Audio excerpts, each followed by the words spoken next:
Unbelievable.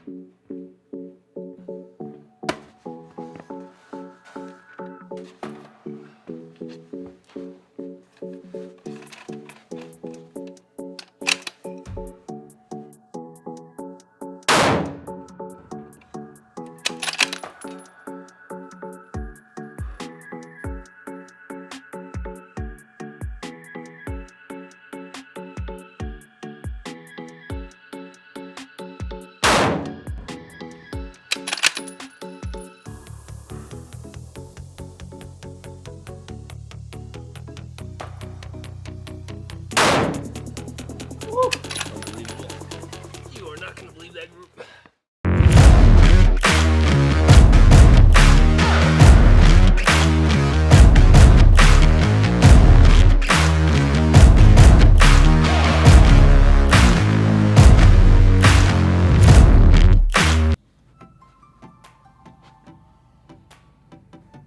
So soft.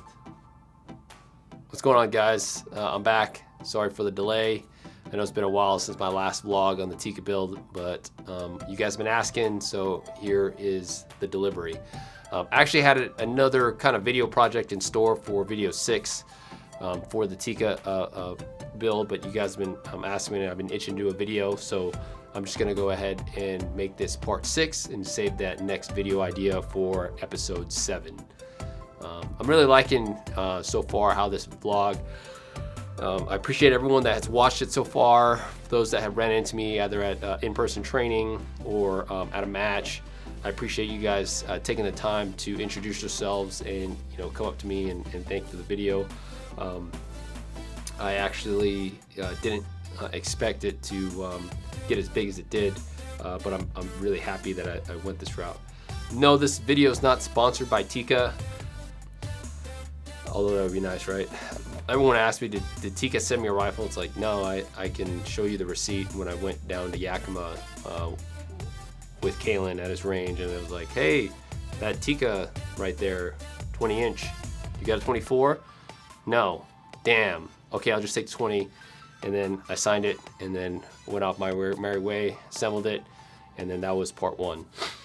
Anyways, where are we at now on the Tikka build? So, main body is still the same as the main chassis system, KRG X-Ray Gen 4. I don't think I'm going to be doing any kind of modifications to the chassis.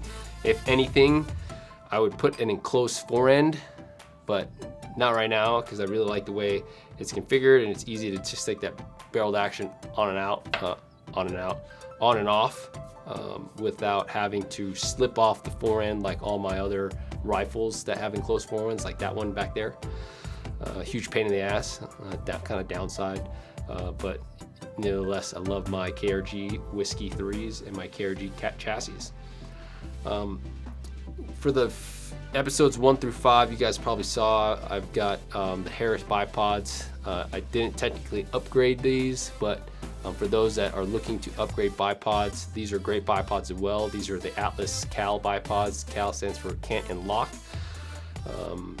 Which the difference between the Cal and the PSR is that this only cants left and right. You cannot traverse, right? And it's got a little bit of wider footprint. I believe they're about the same price point, but not bad bipods. But I just had an extra set of bipods. I actually can't find my Harris ones right now, so I just threw these on. But is it an upgrade? Yes, maybe no. I would say that if you're in the market for bipods, there's nothing wrong with the Atlas Cals. I'm a big fan of the Thunder Beast bipods. Those are pretty pricey, and the MDT Skypods. It all just depends on your application. I'd say if you're out east, Midwest, Harris bipods and Atlas bipods are perfectly fine for you. But if you're out west, rolling hills, and you're shooting, if you're a hunter out on the field all the time, I'd really look into the Skypods. Or if you are a really big, like outdoor hunter, and you're like, do I want to get a bipod or a tripod? I would highly recommend getting a tripod first, especially if you just have a standard $100 Harris bipods, which is absolutely fine. Okay. Moving on from the bipod. I've got my Kahles K318i with the SKMR3 reticle in here, and it's got the left side windage, and assisting me with my anti-cant device, or making sure that my rifle scope is level, is my Flatline Ops Halo X. The Halo X is a pretty awesome new anti-cant device. Shout out to those guys at Flatline Ops for making the mounting system on top. So now I don't have to, like all the other mount or anti-cant devices on the market out there, you had to come from the bottom. It was just a huge pain in the ass. Got my anti-cant device. I really like just the size of it. It's just right there in your face. My rings, if you notice my rings, I don't have a Picatinny rail anymore, right? And I actually, we'll get to the barrel here in a second, but I had my buddy that took my barrel off remove the 0 MOA biased rail that was originally on there, and I just went ahead and upgraded to the Spuhr SCT 4006. So this one is a direct mount attachment to the Tikka bridge on top. So there's no requiring of any kind of Picatinny. It just hooks directly on there. So that brings my, essentially, it brings my bore height down to, I believe this is about 1.8, right? And still got good clearance, obviously, with my objective here, okay?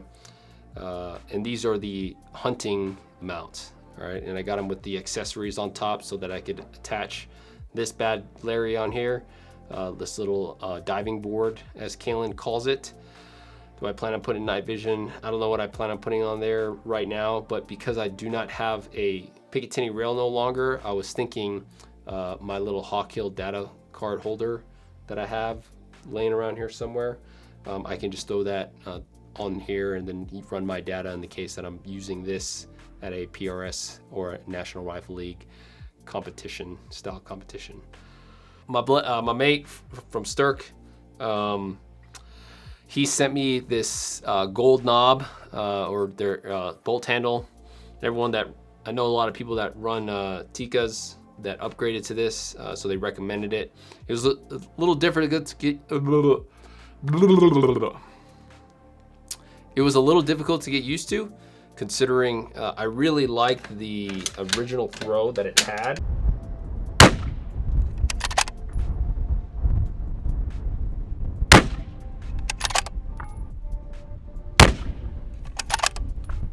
Right, but it's not too bad. All right, it's a little further back. All right, I still do my little sweep, okay, and I went a little eccentric with the gold knob. But inside of the actual trigger, I also have the Krg 2 Stage Trigger for their Tikka, okay, and that is set to right at about a pound, a little over 1.5 pounds. On the second stage. I'm not sure what that first stage is, right? But that is what I'm rolling. I like it so far, that 2 stage. It's a little, you know, something to get used to, considering I run nothing but single stages on all my other rifles. But I wanted to just try something new to, again, speak from experience so I can educate my students and you guys to see what I actually prefer. Okay, now moving on to the obvious, because you guys are going to ask, is that a proof carbon fiber research barrel? Yes, it is. It is a 22-inch Sendero contour.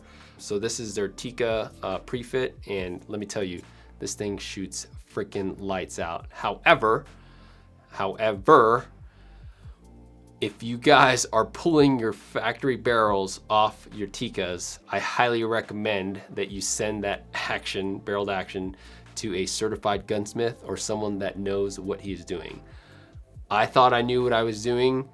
I thought I had all the tools, but no. It is a, and it's funny, I didn't actually get any kind of like recording or B-roll on it, but if you head over to Joel Wise's page, Precision Rifle Network, he got a video on a Tikka build that he's doing, and it pretty much shows you what he did to pull that barrel off, and that's pretty much exactly what happened in mine. Anyways, but we screwed it on there, 22 inches. The reason why I went with 22 inches, because someday, hopefully, I will have money to invest in a suppressor and put a can on here so that I can run this suppressed at times.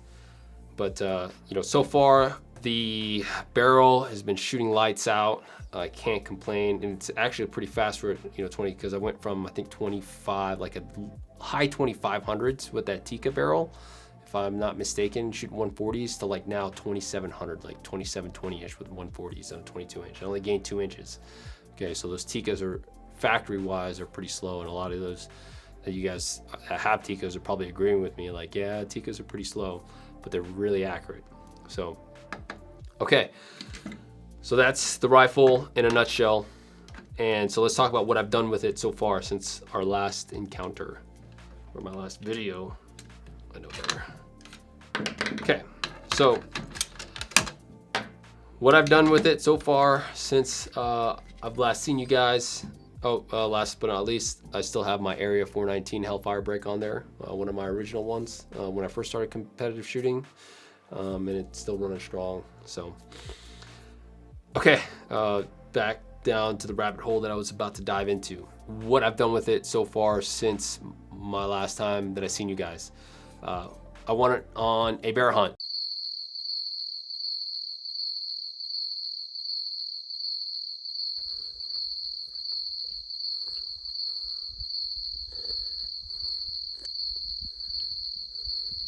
That was very unsuccessful.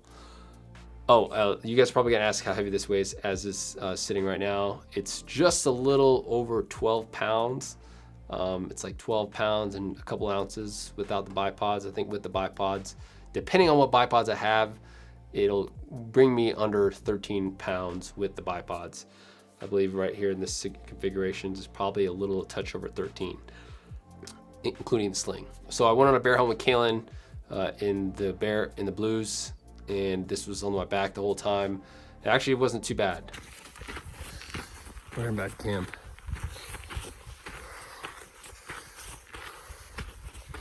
I'm just a weak body, and it hurt to try to keep up pace with Kalen. I mean, you wouldn't have known that that dude had his leg blown off at one point in time, or almost had his leg blown off. Anyways, going down rabbit holes.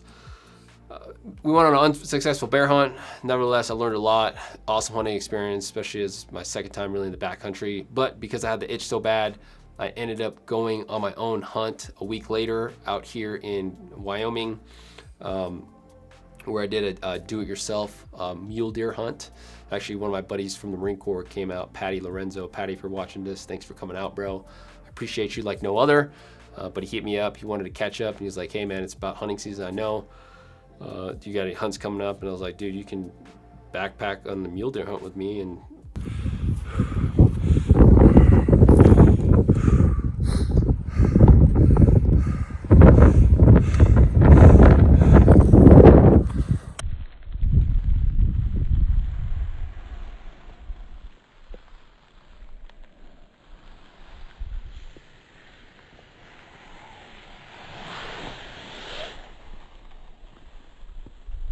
but poked my first mule deer at 500 yards exactly.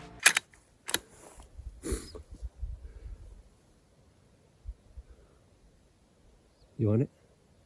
On it. Impact. He's down. Nice shot. That was really cool. Then I went down to Texas to, what did I do in Texas? I went down to Texas to teach a Marine class over there down in Rifles Only with Kalen, and I brought this and I shot the kind of culminating event that we did with the students because we were teaching them for all day long, all 6 days. But on the last day, I asked Jacob Bynum, hey man, we're all yours for the morning. Do you have any idea, or put us through a competition? Even the instructors, myself and Kalen, and then we ran through the sniper marathon, and I've got some video footage of me running this.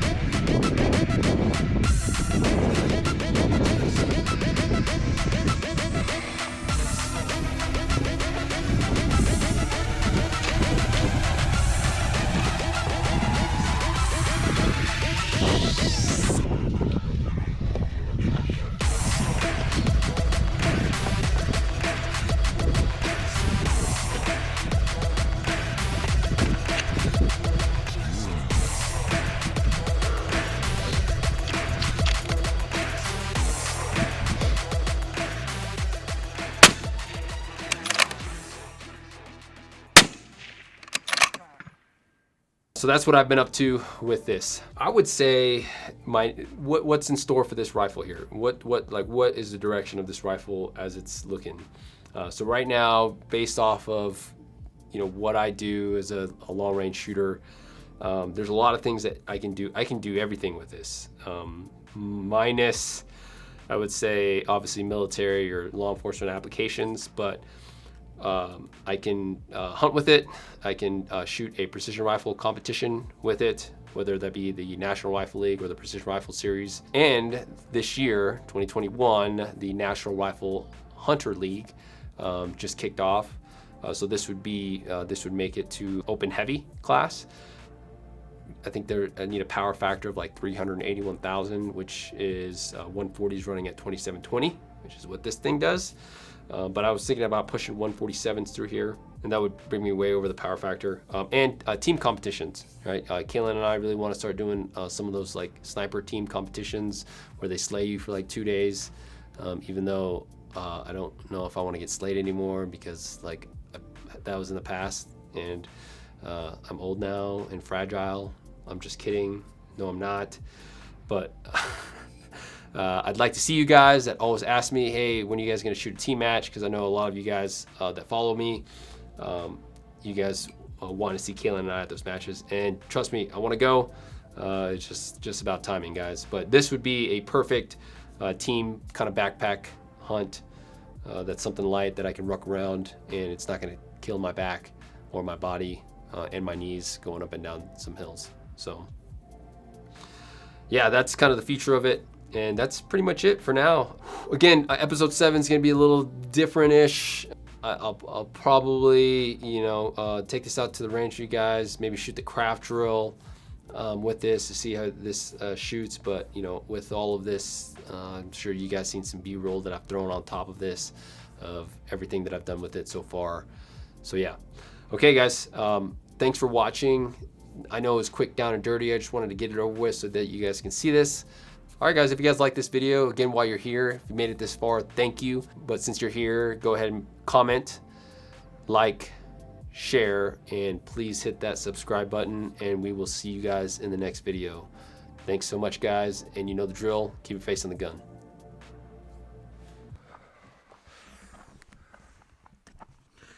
All